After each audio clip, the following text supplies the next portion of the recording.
Chapitre 31, dans lequel l'inspecteur Fix prend très sérieusement les intérêts de Phileas Fogg.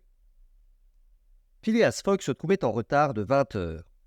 Passepartout, la cause involontaire de ce retard, était désespéré. Il avait décidément ruiné son maître. En ce moment, l'inspecteur s'approcha de Mr. Fogg et le regardant bien en face.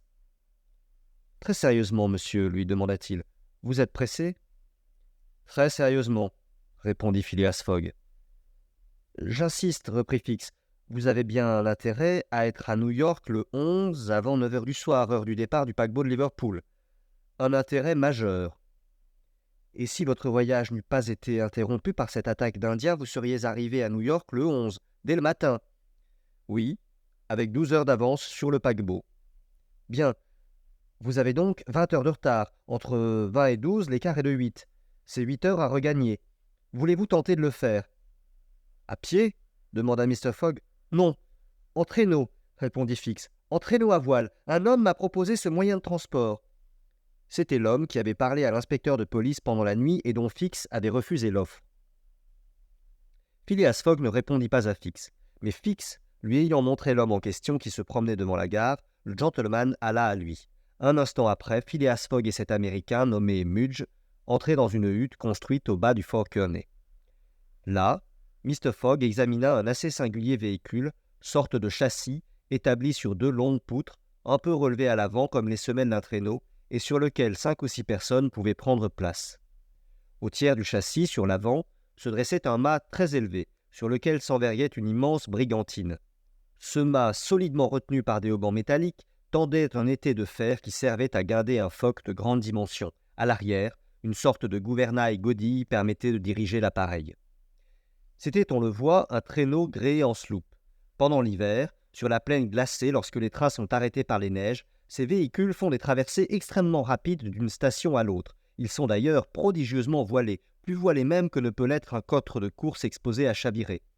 Et vent arrière, ils glissent à la surface des prairies avec une rapidité égale, sinon supérieure à celle des express.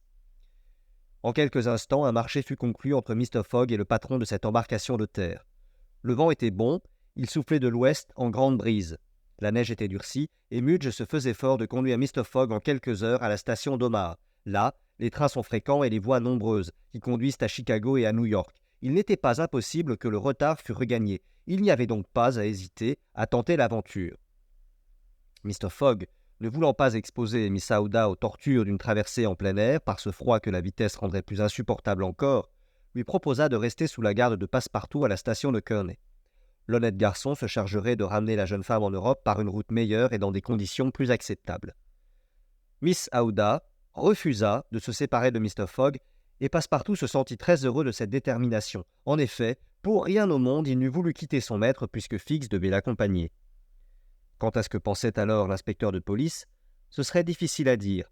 Sa conviction avait-elle été ébranlée par le retour de Phileas Fogg, ou bien le tenait-il pour un coquin extrêmement fort qui, son tour du monde accompli, devait croire qu'il serait absolument en sûreté en Angleterre?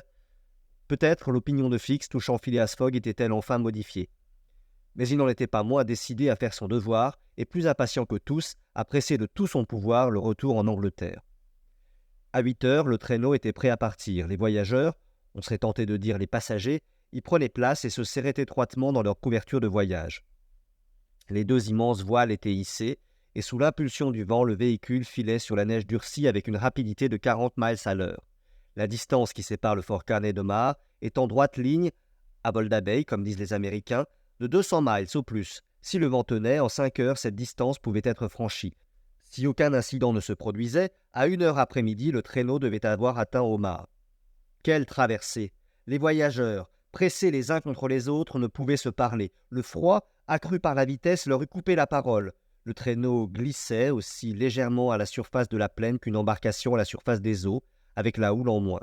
Quand la brise arrivait en rasant la terre, il semblait que le traîneau fût enlevé du sol par ses voiles, vastes ailes d'une immense envergure. Mudge, au gouvernail, se maintenait dans la ligne droite et d'un coup de godille, il rectifiait les embardées que l'appareil tendait à faire. Toute la voile portée, le foc avait été perruqué et n'était plus abrité par la brigantine. Un mât de hume fut guindé et une flèche tendue au vent ajouta sa puissance d'impulsion à celle des autres voiles. On ne pouvait l'estimer mathématiquement, mais certainement la vitesse du traîneau ne devait pas être moindre de 40 miles à l'heure. « Si rien ne casse, dit Mudge, nous arriverons. » Et Mudge avait intérêt à arriver dans le délai convenu, car Mr. Fogg, fidèle à son système, l'avait alléché par une forte prime. La prairie, que le traîneau coupait en ligne droite, était plate comme une mer, on eût dit un immense étang glacé.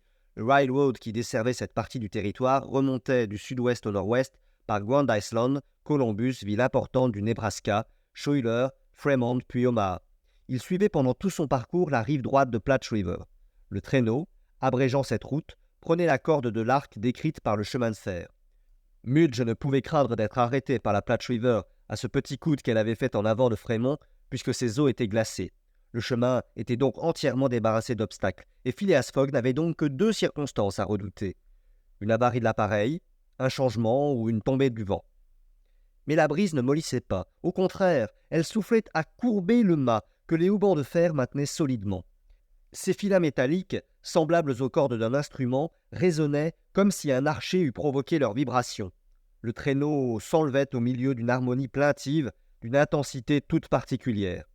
« Ces cordes donnent la quinte et l'octave, » dit Mr. Fogg, et ce furent les seules paroles qu'il prononça pendant cette traversée.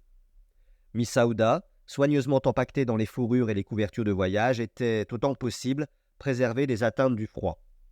Quant à Passepartout, la face rouge comme le disque solaire quand il se couche dans les brumes, il humait cet air piquant. Avec le fond d'imperturbable confiance qu'il possédait, il s'était repris à espérer. Au lieu d'arriver le matin à New York, on y arriverait le soir, mais il y avait encore une chance pour que ce fût avant le départ du paquebot de Liverpool. Passepartout avait même éprouvé une forte envie de serrer la main de son allié fixe. Il n'oubliait pas que c'était l'inspecteur lui-même qui avait procuré le traîneau à voile et par conséquent le seul moyen qu'il y eût de gagner Omaha en temps utile. Mais par on ne sait quel pressentiment, il se tint dans sa réserve accoutumée. En tout cas, une chose que Passepartout n'oublierait jamais, c'était le sacrifice que Mr. Fogg avait fait, sans hésiter, pour l'arracher aux mains des Sioux. À cela, Mr. Fogg avait risqué sa fortune et sa vie. Non, son serviteur ne l'oublierait pas. Pendant que chacun des voyageurs se laissait aller à des réflexions si diverses, le traîneau volait sur l'immense tapis de neige. S'il passait quelques creeks, affluents ou sous-affluents de la Little Blue River, on ne s'en apercevait pas. Les champs et les cours d'eau disparaissaient sous une blancheur uniforme. La plaine était absolument déserte. Comprise entre l'Union Pacific Road et l'embranchement qui doit réunir Kearney à Saint-Joseph, elle formait une grande île inhabitée. Pas un village, pas une station, pas même un fort. De temps en temps, on voyait passer comme un éclair quelque arbre grimaçant dont le blanc squelette se tordait sous la brise. Parfois, des bandes d'oiseaux sauvages s'enlevaient du même vol. Parfois aussi, quelques loups de prairie, en troupes nombreuses, maigres, affamés, poussés par un besoin féroce, luttaient de vitesse avec le traîneau. Alors Passepartout, le revolver à la main, se tenait prêt à faire feu sur les plus rapprochés. Si quelque accident eût alors arrêté le traîneau, les voyageurs, attaqués par ces féroces carnassiers, auraient couru les plus grands risques. Mais le traîneau tenait bon. Il ne tardait pas à prendre de l'avance, et bientôt toute la bande hurlante restait en arrière. À midi, Mudge reconnut à quelques indices qu'il passait le cours glacé de la Platte River. Il ne dit rien, mais il était déjà sûr que 20 miles plus loin, il aurait atteint la station d'Omaha. Et en effet, il n'était pas une heure que ce guide habile, abandonnant la barre, se précipitait aux drisses des voiles et les amenait en bande, pendant que le traîneau, emporté par son irrésistible élan, franchissait encore un demi-mile à sec de toile. Enfin il s'arrêta, et Mudge, montrant un amas de toits blancs de neige, disait « Nous sommes arrivés !» Arrivés, en effet, à cette station qui par des trains nombreux est quotidiennement en communication avec l'Est des États-Unis. Passepartout et Fix avaient sauté à terre et secoué leurs membres engourdis. Ils aidèrent Mr. Fogg et la jeune femme à descendre du traîneau. Phileas Fogg régla généreusement Mudge, auquel Passepartout serra la main comme à un ami, et tous se précipitèrent vers la gare d'Omaha. C'est à cette importante cité du Nebraska que s'arrête le chemin de fer du Pacifique proprement dit, qui met le bassin du Mississippi en communication avec le grand océan. Pour aller d'Omaha à Chicago, le railroad, sous le nom de Chicago Rock Island Road, court directement dans l'est en desservant 50 stations. Un train direct était prêt à partir. Phileas Fogg et ses compagnons n'eurent que le temps de se précipiter dans un wagon. Ils n'avaient rien vu d'Omaha, mais Passepartout s'avoua à lui-même qu'il n'y avait pas lieu de le regretter et que ce n'était pas de voir qu'il s'agissait. Avec une extrême rapidité, ce train passa dans l'État d'Iowa, par Council Bluffs, Des Moines, Iowa City. Pendant la nuit, il traversait le Mississippi à Davenport et par Rock Island, il entrait dans l'Illinois. Le lendemain, 10 à 4 heures du soir, il arrivait à Chicago, déjà relevé de ses ruines et plus fièrement assise que jamais sur les bords de son beau lac Michigan. 900 miles séparent Chicago de New York. Les trains ne manquaient pas à Chicago. Mr. Fogg passa immédiatement de l'un dans l'autre. La fréquente locomotive du Pittsburgh-Fort Wayne Chicago Railroad partit à toute vitesse, comme s'il eût compris que l'honorable gentleman n'avait pas de temps à perdre. Elle traversa comme un éclair l'Indiana, l'Ohio, la Pennsylvanie, le New Jersey, passant par des villes aux noms antiques dont quelques-unes avaient des rues et des tramways, mais pas de maisons encore. Enfin l'Hudson apparut, et le 11 décembre, à 11h15 du soir, le train s'arrêtait dans la gare, sur la rive droite du fleuve, devant le pier même des steamers de la ligne Cunard, autrement dit British and North American Royal Main Steam Packet Company. Le China, à destination de Liverpool, était parti depuis 45 minutes.